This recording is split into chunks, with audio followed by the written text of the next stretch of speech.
We are tuned in to fitness and consciousness.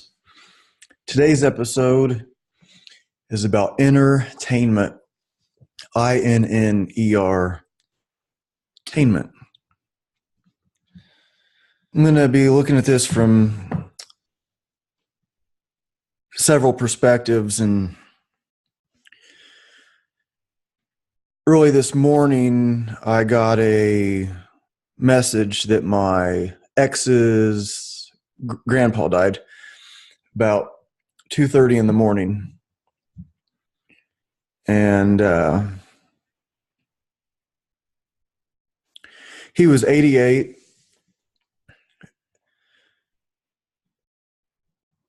And he was very interesting. I think I only met him a couple times. One time,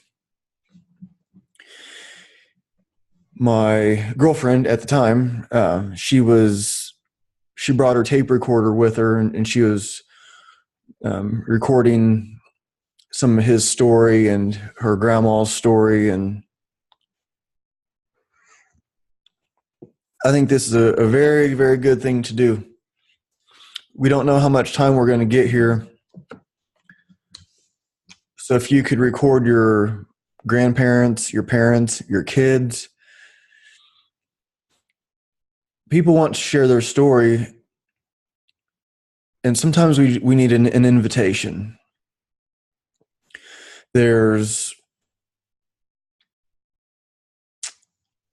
I think a lot that just goes unsaid for people.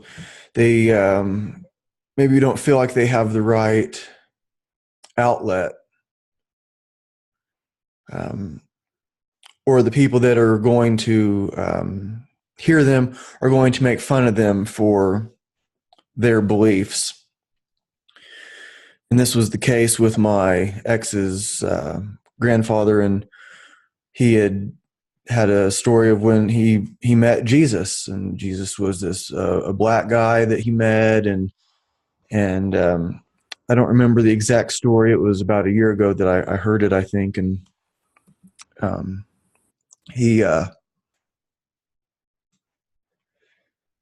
started to tell his buddies about it, and they made fun of him.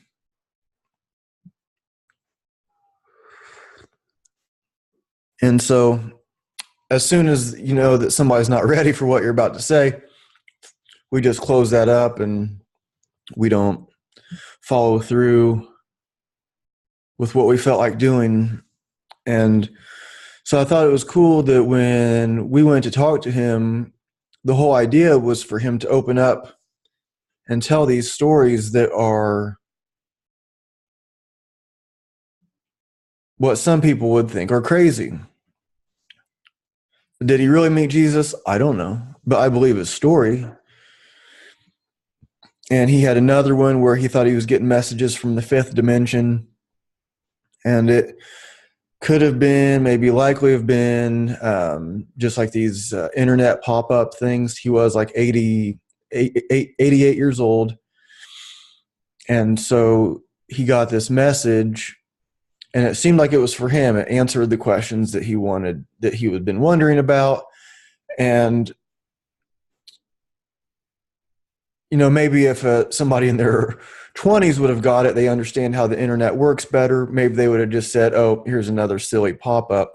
But to him, it meant something. And what if it, even if it was just some pop-up thing, like there's like a friend of mine sent me like this new age BS generator, and you press the button and it gives you some new age BS stuff. But like, what if it was that, but it was still true? Like, what if it was still real, even if it was fake? And so his experience not being being able to get on the internet and do stuff, but maybe not understanding that this stuff just pops up, but it affected him quite a bit. It even said that he was going to die in like 3 months, and that was pretty sad. And he didn't.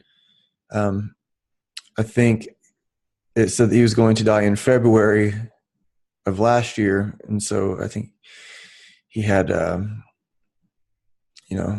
month right, but I'm wrong, I think is how it went. But so it was cool to be able to be with him, and him knowing that I'm somebody he can share his story with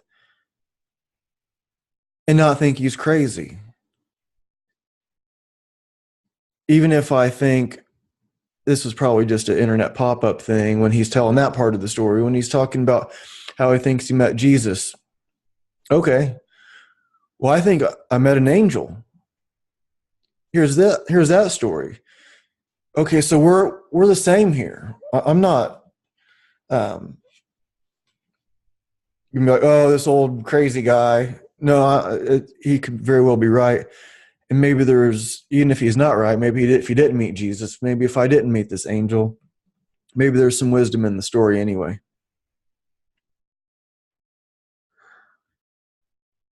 Maybe part of that wisdom is just treating people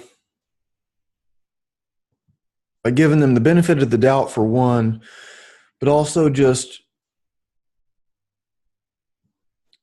like respect and love. And like there was this quote, I forget who it was by, I saw the meme, but it was something like, women are not to be understood, they're to be loved. Like, okay. Because if you understanding women from a guy's perspective it's a challenge. Just when we think we get it, they press the nuke button and like, yeah, actually you don't get it. Everything that you just thought, everything that last 2 hours of conversation that we had and you think you understand, yeah, that's not true. But just respect, love, and I think that's the way. So why, when I say my ex, why would she tell me, her ex, about her grandpa, and I get this message at 5:30 in the morning that he died at 2:30 in the morning? And her and I have had a little bit of communication since. I've talked about her on the show, and she's actually mentioned coming on the podcast to talk about conscious relationships after a breakup.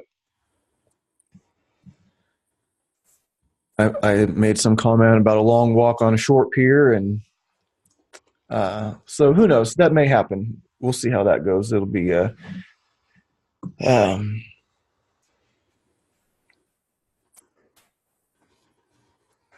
as I get into the show, I have the outline. As you know, if you listen to the show regularly, you'll know I have an outline, and then I explore these different aspects. And I put thought into these shows, but it's not like I have a script to read. And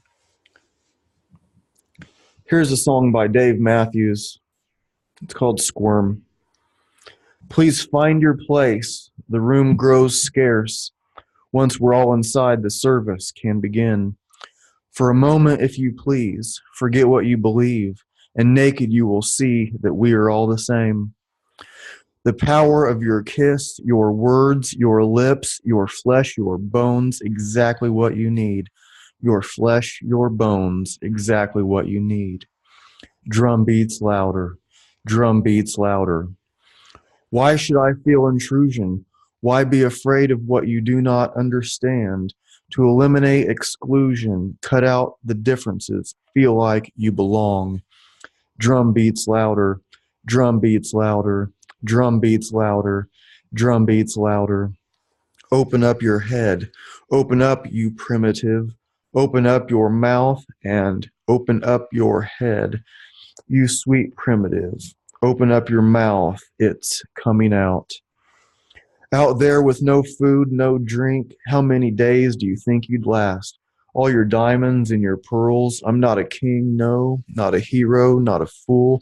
I'm not perfect. I'm flesh and bone, and I'm exactly what you need. Drum beats louder. Drum beats louder. Open up your head.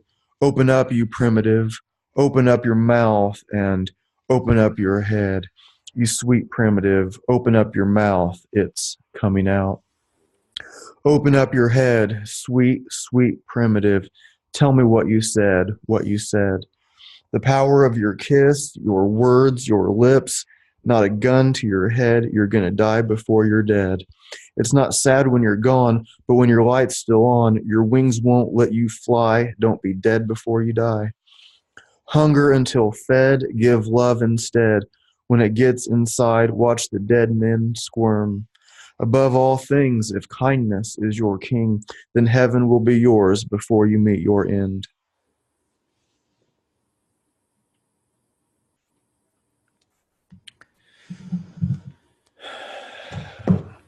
I have a class playlist for my strength and conditioning class, and that was the first song that randomly came up today. And there's like 412 songs on that playlist.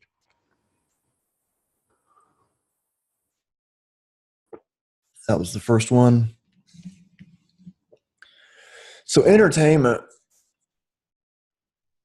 Well, before I get into that anymore, this show might be different than what I thought, because even though I was making out this outline, I was kind of having some trouble. And then once I started thinking more about the death and my ex's grandpa, and I had kind of like decided, oh, I'm not going to record tonight. And then I started thinking about this stuff, and I thought, okay, now the show is ready. Now I'm ready, because I don't do a show unless I pretty much have it together. So why did she call me? Why did she let me know? And I'm glad she did. And there was this friend of mine, and we kind of started seeing each other. We kind of like hooked up once in high school. We were really good friends in high school. And then we didn't see each other for a long time. She moved and got married, and I moved and didn't get married, but so it was a long time that we had seen each other. And so I forget who sent the message first. I think maybe she liked something on my Facebook, and I sent her a message, and how about we get a coffee? I think it was on a Friday. And so we went and had a coffee. And so what have you been up to? And she's like, well, my dad died Wednesday. Oh. I knew her mom really well, and I went to her mom's funeral, and her mom had died.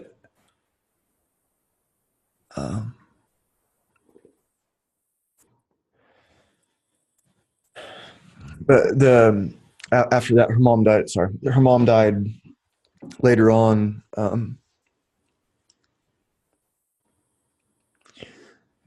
But it's like, well, it's kind of that's a tough one. And so I get a hold of her when, like, the same time we start talking, like, her dad died, and then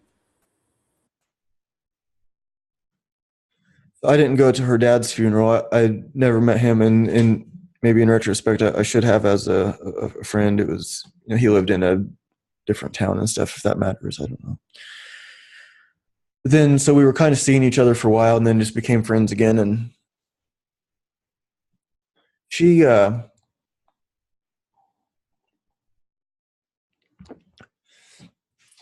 she's somebody that we still talk sometimes. She's about to be getting married, and there's been sometimes in these relationships, especially like maybe the shorter ones, where I felt like I was the one kind of paying for everything. Nothing was. I think as a guy, it's kind of good to pay for stuff at first. There's just some archetypal cues, signals that we're given, like. But then after that, maybe it's a little bit after the new wears off, or something, where it's not cool to just expect a guy to pay for everything. Um, and like, so at first with her, I think I was paying for most of the stuff, but then she would pay too. And then she got us tickets to Shunyin, this like Chinese acrobatic play thing that, and she paid for that, and the tickets were kind of expensive. And uh, it's like that's a neat thing because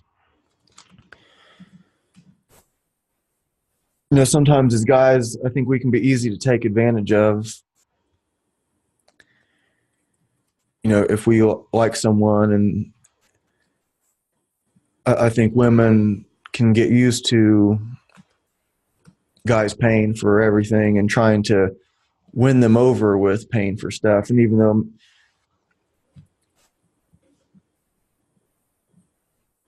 that's generally not the way, but I do think general guys should start off paying for the dinners, but then it's not cool if the women don't reciprocate.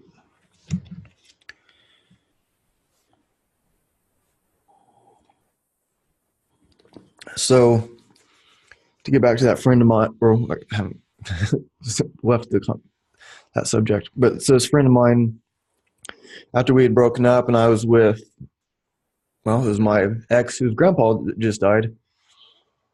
We were leaving this concert. We went to the Lone Bellow concert downtown Indianapolis, and I get out, we get out and we get back into the car, and I get a message from her that her mom just died. And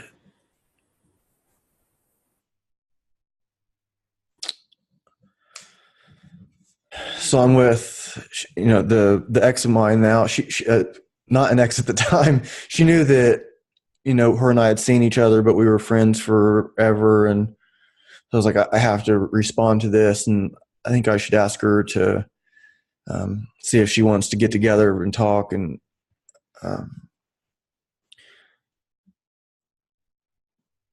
so we went to her funeral, and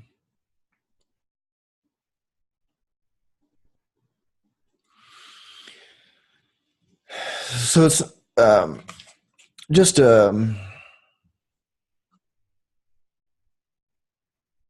interesting time of reflection that death gives us. It's like, man, that's gonna happen to me. Like one day, somebody's gonna be making the call that, yeah, they found me dead.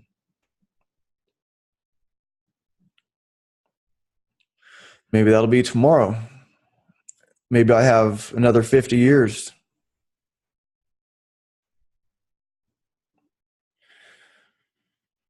But as these girlfriends, lovers become exes, I know that I'm doing something right when they call me about this kind of thing.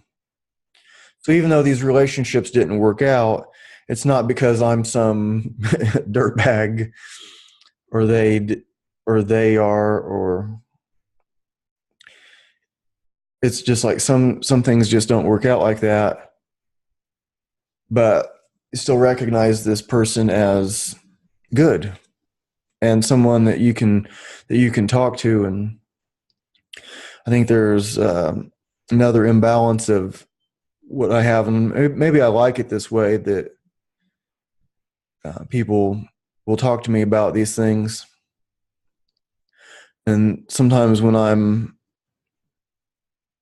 might kind of like throw a hint out, or maybe not so much of a hint, just say, oh, I want to run some stuff by you. I'm thinking about changing this thing in my business, which I did just a little bit ago, and to someone, and I didn't get a response. And that kind of thing has happened before. Same person, imbalance of uh, it's an imbalance. And how long do we go along with that? It's not the ex I was talking about. It's a different one.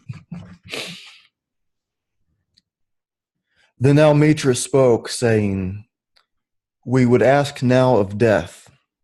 And he said, "You would know the secret of death, but how shall you find it unless you seek it in the heart of life? The owl whose night-bound eyes are blind unto the day cannot unveil the mystery of the light. If you would indeed behold the spirit of death, open your heart wide unto the body of life. For life and death are one, even as the river and the sea are one. In the depth of your hopes and desires lies your silent knowledge of the beyond." That's worth repeating. In the depth of your hopes and desires lies your silent knowledge of the beyond. And like seeds dreaming beneath the snow, your heart dreams of spring. Trust the dream, for in them is hidden the gate to eternity. Your fear of death is but the trembling of the shepherd when he stands before the king, whose hand is to be laid upon him in honor. Is the shepherd not joyful beneath his trembling that he shall wear the mark of the king? Yet is he not more mindful of his trembling? For what is it to die but to stand naked in the wind and to melt into the sun? What is it to cease breathing but to free the breath from its restless tides, that it may rise and expand and seek God unencumbered? Only when you drink from the river of silence shall you indeed sing. And when you have reached the mountaintop, then you shall begin to climb. And when the earth shall claim your limbs, then shall you truly dance. It's from the prophet Khalil Gibran. And a youth said, "Speak to us of friendship." And he answered, saying, "Your friend is your needs answered. He is your field which you sow with love and reap with thanksgiving. And he is your board and your fireside, for you come to him with your hunger, and you seek him for peace. When your friend speaks his mind, you fear not the nay in your own mind, nor do you withhold the a. And when he is silent, your heart ceases not to listen to his heart. For without words, in friendship, all thoughts, all desires, all expectations are born and shared with joy that is unacclaimed. When you part from your friend, you grieve not, for that which you love most in him may be clearer in his absence as the mountain to the climber is clearer from the plain. And let there be no purpose in friendship save the deepening of the spirit, for love that seeks aught but the disclosure of its own mystery is not love, but a net cast forth, and only the unprofitable is caught. And let your best be for your friend. If he must know of the ebb of your tide, let him know of its flood also. For what is your friend that you should seek him with hours to kill? Seek him always with hours to live, for it is his to fill your need, but not your emptiness. For in the sweetness of friendship let there be laughter and sharing of pleasures. For in the dew of little things the heart finds its morning and is refreshed.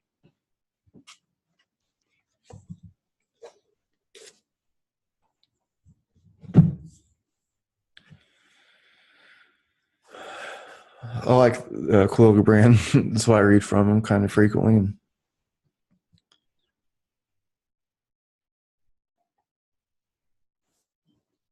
It was in reading that let me know that I was ready for the show today.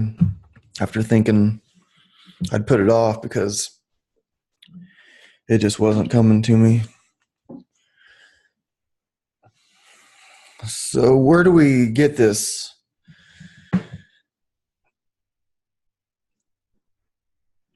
entertainment? I'm not sure how good of a job I'm going to be doing linking these ideas, but it seemed like there was something, because, well, what is it about me that can even have these exes come to me with these things? And my daughter still talks with one of my exes, and sometimes she knows more about her than I do, and I think that's okay.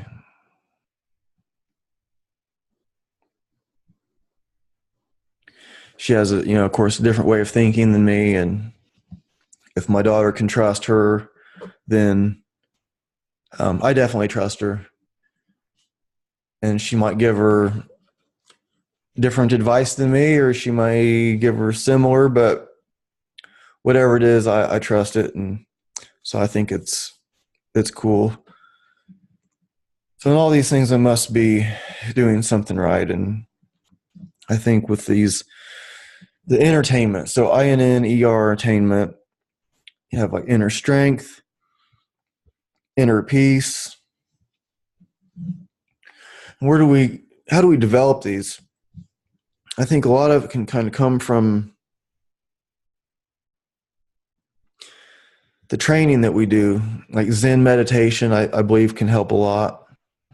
I don't spend a lot of time meditating these days. There's times when I was doing like hour a day regularly, and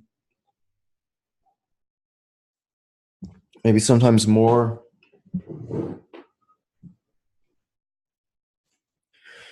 I don't know if I just feel like I don't really need to, or just it doesn't just strike me as the thing to do, or whatever it is now. But I usually meditate for 2 minutes at the end of my classes.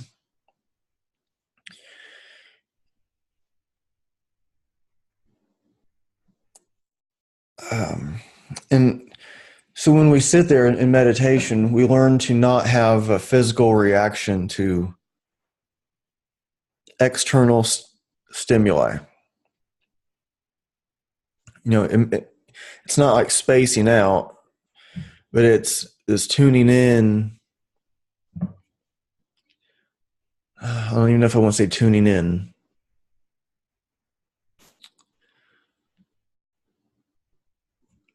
It's a concentration and awareness that we might still hear the dog bark outside, and that bark is going to set off a like train of thoughts. Starts telling ourselves a story about the dog, but you shouldn't tell yourself a story. You should just get back to your posture. Maybe some kid will make noise and then start to get frustrated. Oh, I wish he'd be quiet. And you're telling yourself a story about the kid. Maybe it's not even a very good story.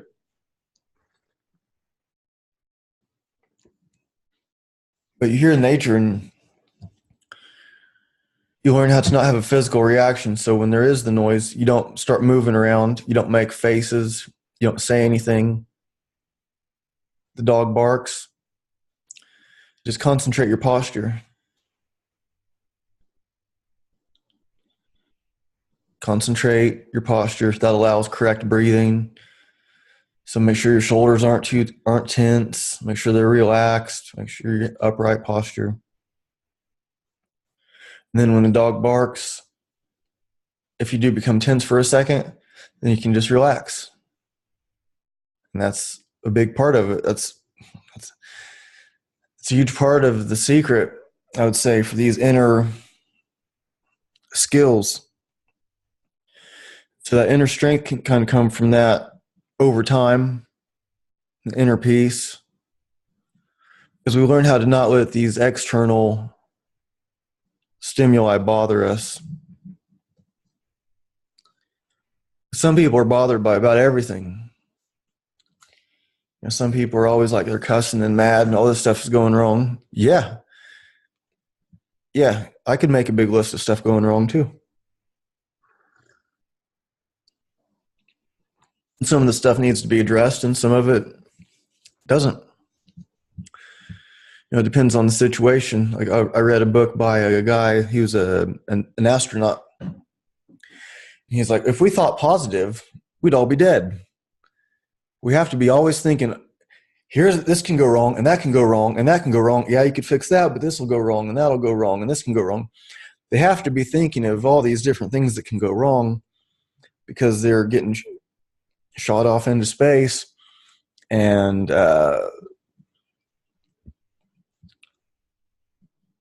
one mistake mean people die. he was talking about, that kind of thing. But, for our most earthbound um, lives, we don't have to be quite so pessimistic. We should still be able to see things and not when the bad things do happen, not make it worse by having these extended physical reactions to it, and the stress and the cussing. Let it come, let it go. And sometimes might see it at work. And I had talked about before, like at my job. So I think most people know I'm a trainer. I work at a gym. I teach classes at a couple places and one-on-one clients. And if I have what I call my job, work at a factory, and there was a guy that kept getting mad. But I think he's really working on it. And then today, I hadn't been working with him for a while. They moved me because he kept getting in my face and barking at me. And my Zen kept me from getting back in his face. I would just like let him bark, and I would say, you just can't talk to me like that.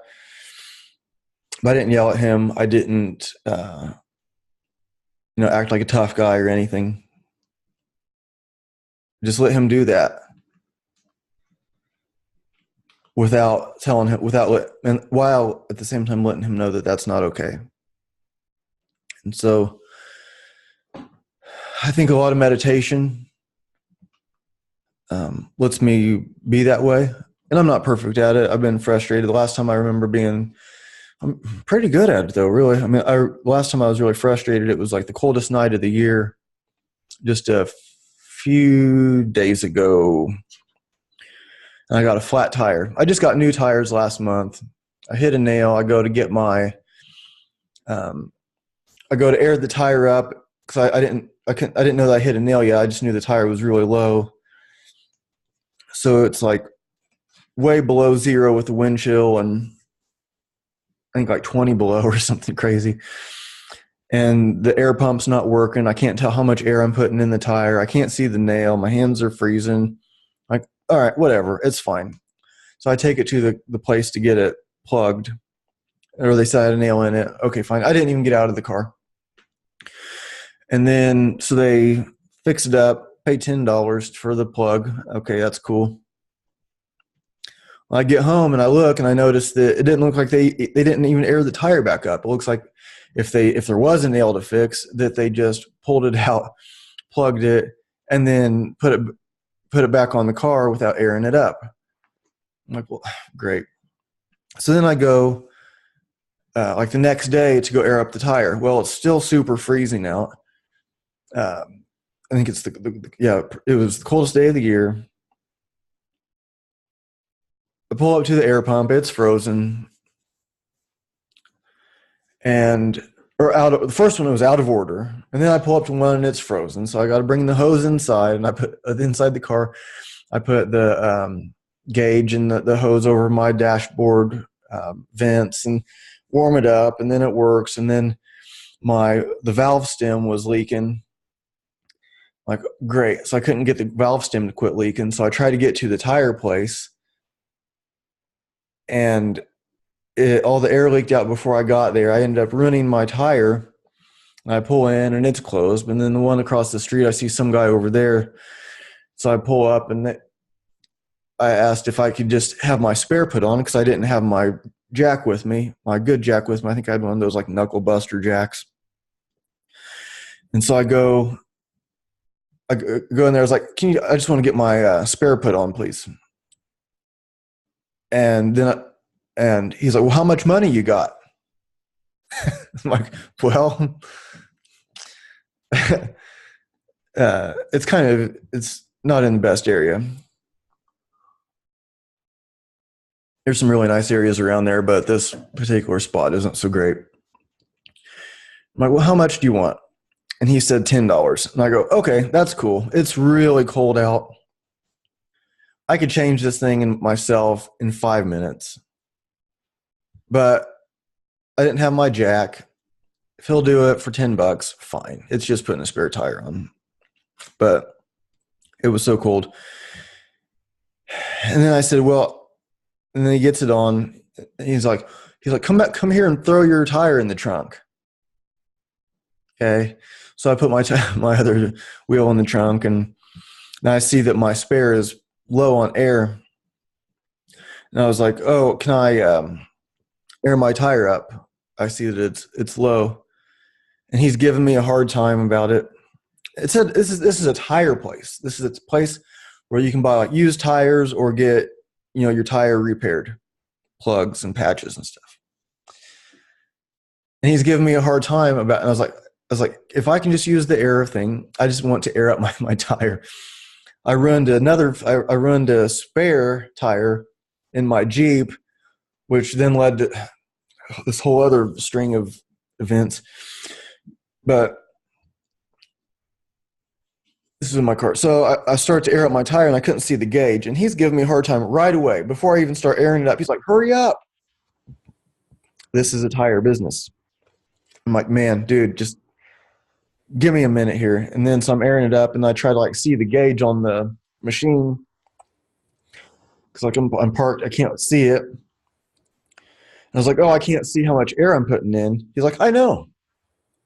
I'm like, dude, this is a tire place. Why are you giving me such a hard time? And yeah, it's freezing cold. But anyways, I couldn't tell how much air I was putting it in. It's really easy to overfill them.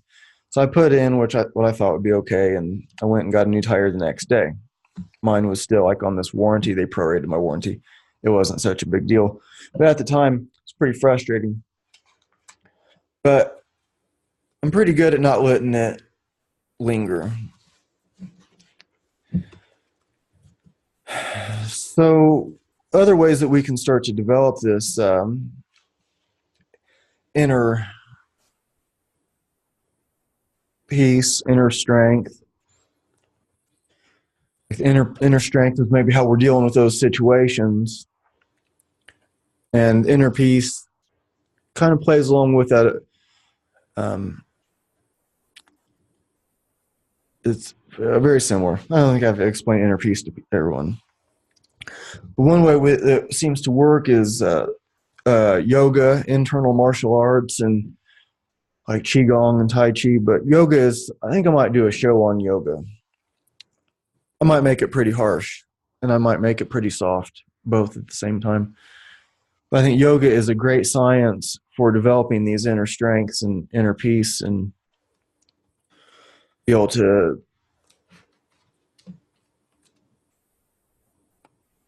get through what it is that we're trying to get through. It gives us the skills to do that, being mindful in our movements, being mindful with our breath, being mindful in how we're dealing with people, including ourselves. I don't think I'm going to linger too long on the yoga part. I think I'm going to do a show on it. I talk about yoga all the time, but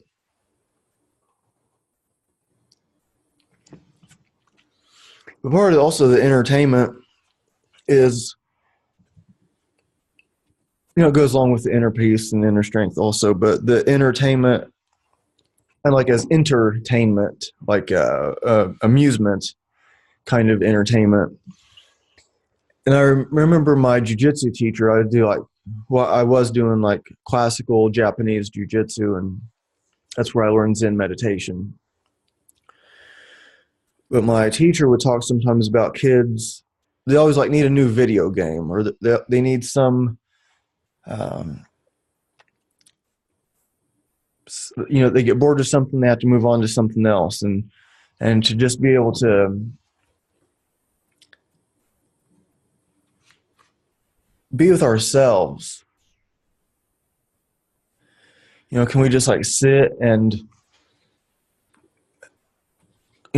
try to quiet our mind, or just think through stuff, think through things ourselves. I mean, I don't think there's anything wrong with thinking.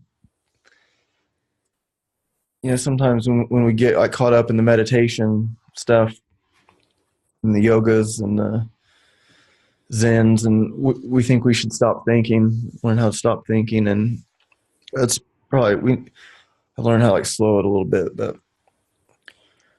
if we can just not turn on the TV, how long can you go without messing with your phone? But there's something that drives, and I do it too. I look at my phone pretty often, and I'm looking through books. I I probably have 20 books on my floor, scattered out. I just brought three of them, or two of them actually. I was going to read from four of them. However many books are sitting right here. But I'm always, a lot of the books that I get are all these ancient poetry books and some different ones. So I can pick them up and just kind of like flip around and read stuff and find whatever I find. But to just be able to just like sit there and not have to fidget with something, not have to mess with something. I think that's a skill that we need to be teaching to kids. And there's kids that come to my class,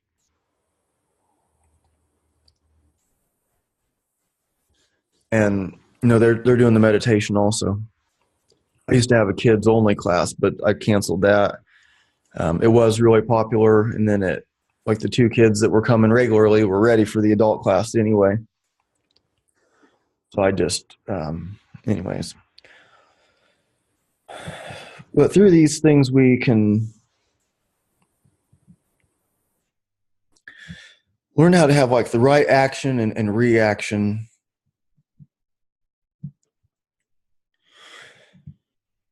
Because we can see things at how important they are. I think when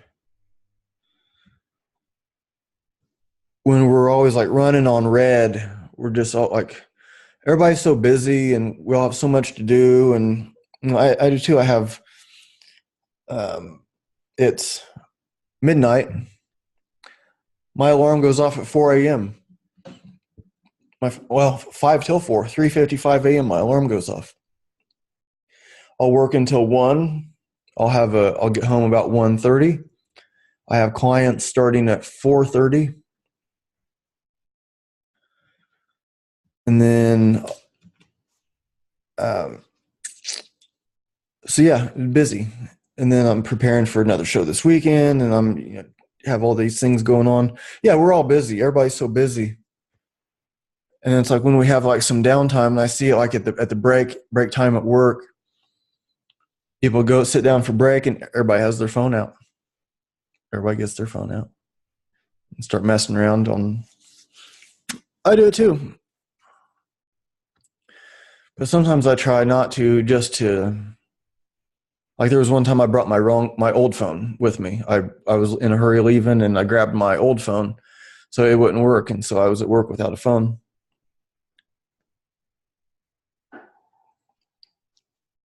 And I worked at FedEx for a little while, and we were not allowed to bring our phones in the building at all. So that's like 4 hours without looking at the phone. When's the last time you went 4 hours without looking at your phone? I mean, it doesn't seem like it should be that big of a deal, but for some people it's just there, and I guess I'll just click on Instagram and see what's happening. But what if we can just spend that time just quiet to ourselves, go out to the woods, go climb a tree, sit up in a tree for a while,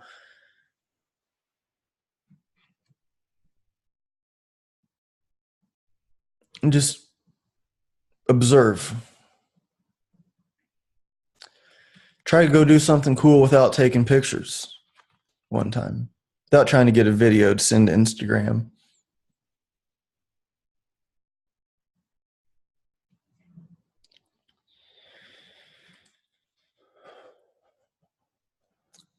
But I think through these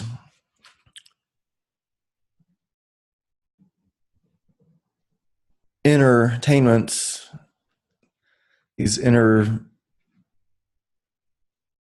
practices that become external. I think we have to do it both ways. We learn the inner way, and then we can apply it.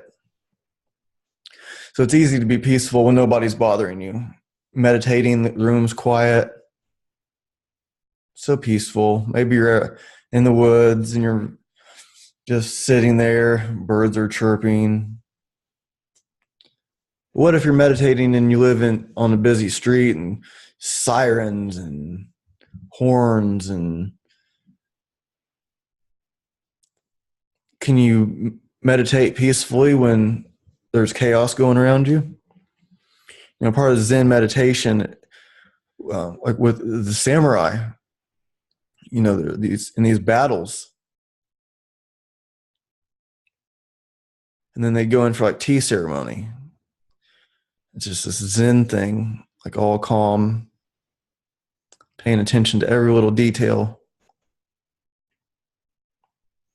It may or may not be, well, it's kind of related because it's samurai. But my jiu-jitsu teacher said that, like, if somebody killed a samurai, if another samurai killed another one, if the one that he killed, if his fingernails were dirty, then that wasn't really a good kill, because that guy he's not mindful of. So if you kill a samurai and his fingernails are dirty, it's like, maybe that guy wasn't so sharp. It's not a good kill. It's kind of a weird thing to throw in. I do have a little bit of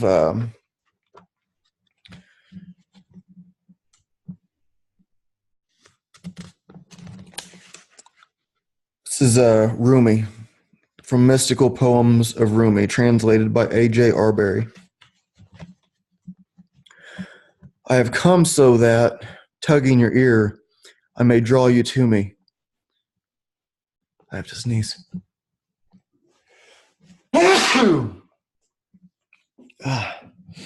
The more professional podcaster would have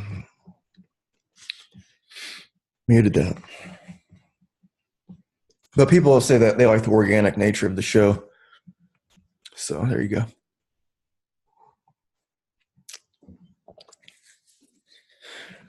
I have come so that, tugging your ear, I may draw you to me, unheart and unself you, plant you in my heart and soul. Rosebush, I have come a sweet springtide unto you, to seize you very gently in my embrace and squeeze you. I have come to adorn you in this worldly abode, to convey you above the skies like lovers' prayers. I have come because you stole a kiss from an idle fair, gave it back with a glad heart, master, for I will seize you back. What is a mere rose? You are the all. You are the speaker of the command, say. If no one else knows you, since you are I know you. You are my soul and spirit. You are my Fatiha chanter. We come together, the Fatiha, so that I may chant you in my heart. Sorry about those pronunciations. You are my quarry and game. Though you have sprung from the snare, return back to the snare. And if you go not, I will drive you. The lion said to me, you are a wondrous deer. Be gone. Why do you run in my wake so swiftly? I will tear you to pieces. Accept my blow and advance forward like a hero's shield. Give your ear to naught but the bowstring, that I may bend you like a bow. So many thousand stages there are from earth's bounds to man. I have brought you from city to city. I will not leave you by the roadside. Say nothing, froth not. Do not raise the lid of the cauldron. Simmer well and be patient, for I am cooking you. No, for you are a lion's whelp hidden in a deer's body. I will cause you to suddenly transcend the deer's veil. You are my ball, and you run in the curved mallet of my decree, and I am making you to run. I am still running in your track.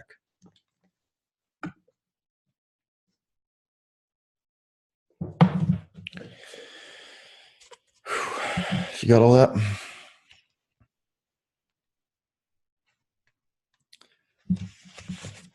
See if you can guess who wrote this. Maybe that's something that'd be kind of a cool thing to do. I'll start like reading some poet, and then um, you can try to guess who it is, and then I'll say at the end.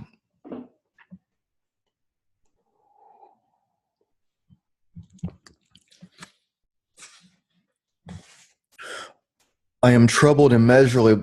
I am troubled immeasurably by your eyes. I am struck by the feather of your soft reply.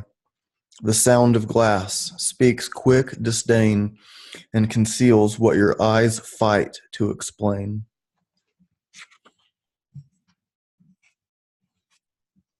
She looked so sad in sleep, like a friendly hand just out of reach, a candle stranded on a beach, while the sun sinks low, an H-bomb in reverse.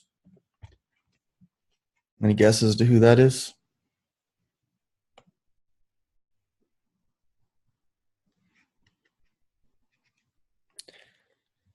Did anybody pick Jim Morrison? You'd be wrong, unless you picked Jim Morrison.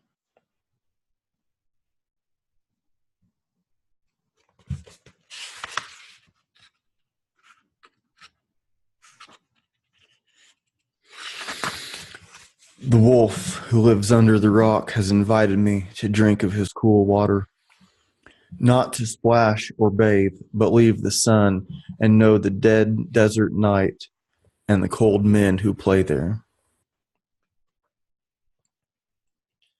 Aha, come on now, luring the traveler, mighty voyager, curious into its dark womb, the graves grinning Indians of night, the eyes of night, westward luring into the brothel, into the bloodbath, into the dark dream of conquest and voyage into night, westward into night. These Jim Morrison ones are just kind of like random ones. I am failing to make a lot of sense out of some of them. I have a couple of Jim Morrison books, and he wrote a lot. He wrote a lot. There's some of these poets that I keep coming back to that. I mean, I was a Doors fan. I like listening to the Doors music, but some of it's like, what? I was kind of feeling that way with Tagore also, but I'm just gonna kind of like keep coming back to it and get more familiar. I mean, we're talking about Jim Morrison here.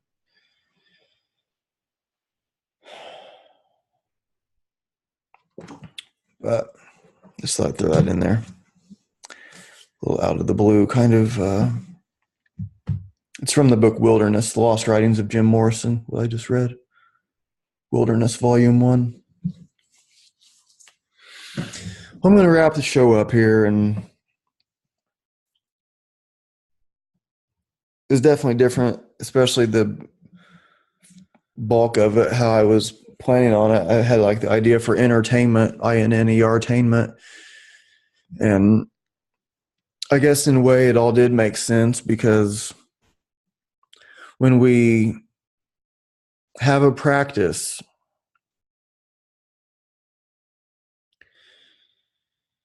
we'll end up seeing the results from it. And if my practice leads me to being the kind of guy that, you know, even if it's an ex-girlfriend or an old friend, if it's someone I haven't talked to for a long time and they have some major event happen, like their mom died, their dad died, their grandpa died, and I'm somebody that they can talk to about it,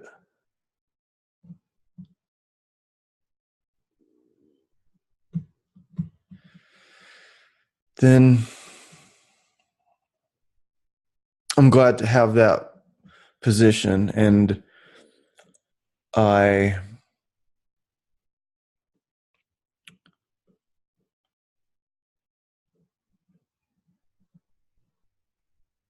appreciate when people talk to me about that kind of stuff, because I'm not real good at like small talk sorts of things. And but um, yeah, I guess I'll leave it at that.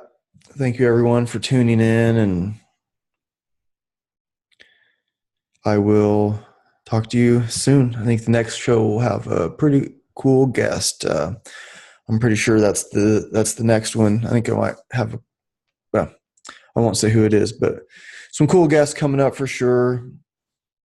The show keeps growing, and I'm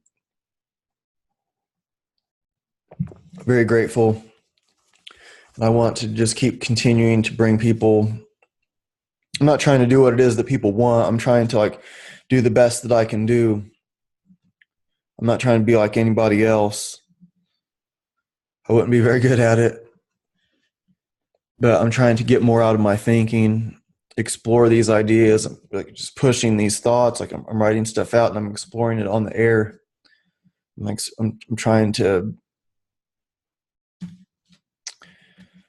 stay fluid in my thinking and just get better. And the show is on Twitch TV now. It's really popular for gamers.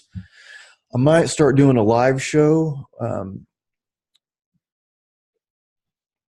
not for sure, but I'm thinking like maybe Sundays at 8 Eastern time.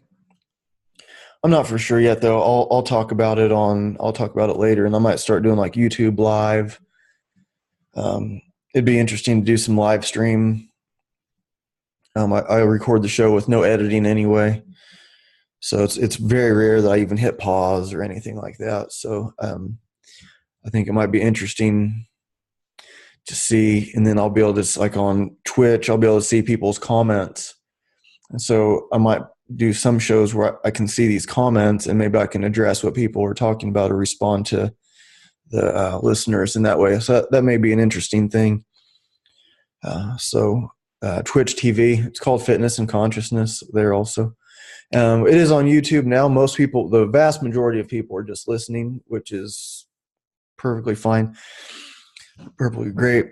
But maybe it's because some of them don't know that there is a show on YouTube. It's the Fitness and Consciousness YouTube channel. You can look it up on Patreon and find the video. So anyways, thank you for listening. We'll see you next time.